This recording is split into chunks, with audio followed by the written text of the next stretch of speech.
Since nothing ever works out right, this is take 2 on making the XJ drive like a freaking Cadillac.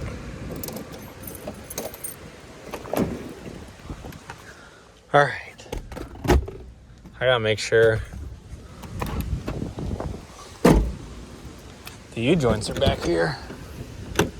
Oh, 1, 2, 3, and oh, she took this one out. 4 U-joints, we're good. To the shop we go. Actually, I need a CD out of the TJ. This CD does not look like it had a very good time in the glove box. Don't need those, we need these ones. I'm sitting weird because there's a frickin' paint can. Oh. It's iffy, it's a little iffy. Open this. Make sure there's not a CD already in there. Throw that bad boy in. Put these windows down. Oh. I don't remember disconnecting the battery. Maybe I did. I don't think I did. Check engine light's not on its own. I grabbed a CD. Oh, it might be copyrighted. I forgot I had my Bluetooth thing in there. But feels like she has a misfire as normal. Good oil pressure. Let's go. Check this mileage. Look at that. Look at all those miles. And she's mint. Let's go to the shop. Make sure we can get this Jeep driving right. It runs okay. We need it to drive better. Whenever I drive this, I mean, really it's any car, but especially when I'm in this Cherokee or even my green XJ, I gotta remind myself I'm not in the Wrangler. If you wave at a Wrangler, you're not gonna get one back. Hey bud, how's it going? Suck my balls. Look, did it break off in there? Yeah. See, that's why I brought it here. Ow! Do you think I should just do the through bolts on this one? The what? Are they here? No, but AutoZone stocks them. Why don't you just drill it out, or however Dad does it? Dad drills them out and puts a through bolt through it. No, not that. Or should I try a left? Do you think I should try and save the threads and left-hand it? What? Left hand what? Left-hand drill bit. Is one broken off? Mm-hmm. Try left hand thread. If that doesn't work, you go to a Google. I don't know if you can look in there. I don't know if It's you not can gonna. see. Oh, it's can got a kinda- shit ton of play. You in can it. kind of see. That U-joint definitely had a little bit of play. That one has more play than that one did. This one. That one's dried too. Like that doesn't even. That's stiff. But look at this. He pulled the drive shaft out, and look at that. This is not a 231 transfer case. This is a 231J. 230. It is a 231. Is that a two? Yeah, it's a not 231J. What the hell's a J? I don't know. Jeep. It's a Jeep as opposed to a Chevy Yeah. 231. But that's weird. I've never seen one of those before. I wonder if it's better for it. Let me know in the comment section below if you guys have seen this transfer case, and if you have or know about this, if this is any better than the actual 231 where the input shaft like goes inside of the transfer case.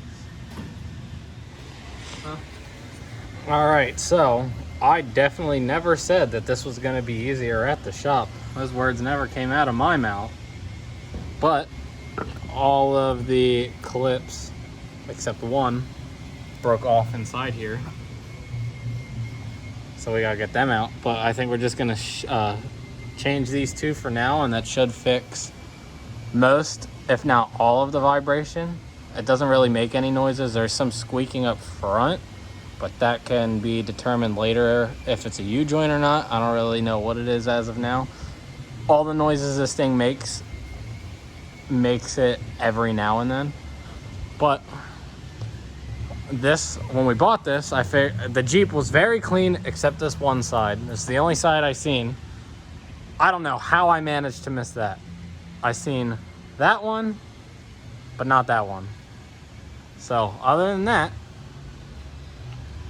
and this fiberglass spot right here, this thing just has surface rust everywhere and leak stuff. But we'll get her to a good spot eventually. Just takes time. This has got to go immediately, but Maddie does not want to make it louder. She likes how it is now, so sadly it'll stay quiet. Not my Jeep. But so I've tried to make like 3 videos in the past 2 weeks, week to 2 weeks, something like that. I'll start making a video, I'll start getting into something, and it doesn't go anywhere near as planned. I get like 2 minutes into recording, start to work on either this or the Wrangler, and I can't finish what I was doing, and I barely even get started on it. So I don't think I put this in a video yet, but take a walk over here. These big knockers, these are 35s for a 16-inch wheel, and these will be going on the XJ. Now, the 33s on the XJ kind of rub a little bit when off-roading. So what that means is I'm gonna go inside because I don't know if there's wind noise. So what that means is, if you haven't seen the video, I bought fender flares for the XJ before. Actually, no, I think I still did have the Wrangler. I can't remember. I bought fender flares for the XJ because I was gonna get it inspected and drive it on the street because the tires stick out past the fenders, and that's not allowed in PA to pass inspection. So I bought fender flares, and with those fender flares came 3-inch blocks for the front and 3-inch blocks for the rear. So the plan is to throw those 3-inch blocks in the green XJ, buy shocks, control arms, and an SYE for the XJ. So it has plenty of suspension flex, plenty of travel, nothing should go terribly wrong. I don't want to jinx it. And we're going to throw those 35s on it and buy a 1 to 1.5 inch spacer to run the 16-inch Moab wheels on the XJ. So you heard it here. The XJ, the green XJ, the 5-speed XJ is getting an extra 3 inches of lift, so it should be 7 to 8 inches up front and around 8 to 9 inches in the rear, plus 35-inch tires. So that thing is going to be huge. It's gonna sound good, it's gonna look great, and it should be absolutely awesome off-road till we bend the stock Dana 30 front axle.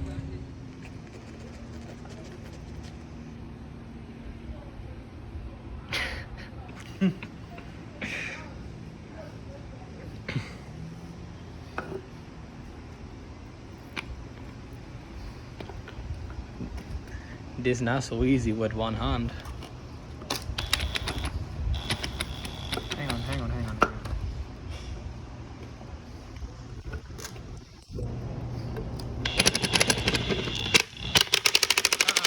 Back up. You gotta hit this corner. It's going in crooked.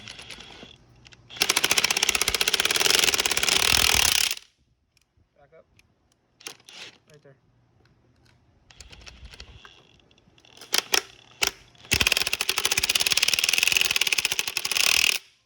Hang on, stop. Back up. Off. Perfect. Perfecto.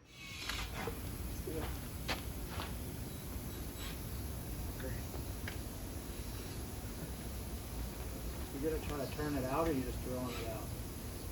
I'm gonna try and turn it out, but I was trying to drill a pilot to put a left hand in it. What? Don't become a mechanic. After a lot of messing around and then drilling into the broken bolt that was in there, and then Tapping it. do you like to tap those? Mm-hmm. And sticking that little thingy in there so we can put these little thingies in there and spin them in there the right way and the good way and make it tight. The drive shaft is back in. New U-joints are in. This was a good long day after a 5-day, 6-day trip to Myrtle Beach. Ain't that right, buddy? 5. 4.5. Did you have fun? Actually, technically it was only 4. Technically. Whatever. No, this isn't a good way to end my first day back. So I want to point out something else. Some things I realized on this Jeep. This whole gas tank, plastic. My XJ was all steel. And this aluminum doesn't rust. And my first gas tank was rusted. Whatever. All right. Also, there's a heat shield here. I've never ever seen this. He swears this is common. Never ever seen a heat shield. And then he pointed out a brake line that is not straight at all. It's repaired. It's very squiggly. It's repaired, kind of. Boy, looks like I did a whole circle with it. What else did I realize? I realized the other day that these wheels are 16s and not 15s, so that's great. Dot, McKee. Well, the XJ is finally coming down.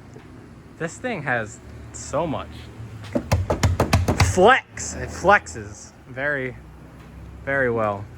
Now, everybody on the way home is going to be very mad because the high beams are stuck on. Oh. You don't care. Probably won't do it.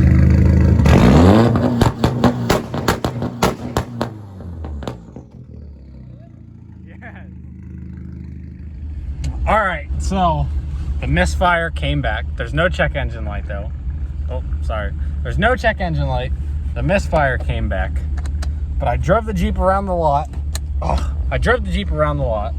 And I got up to like 35, 40. It still has like this little kind of vibration, but it's 110% better.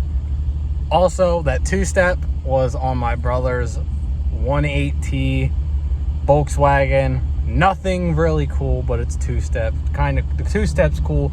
Feel it in your chest. Like, it was like, felt like I was being shot. But I hope you guys enjoyed this video.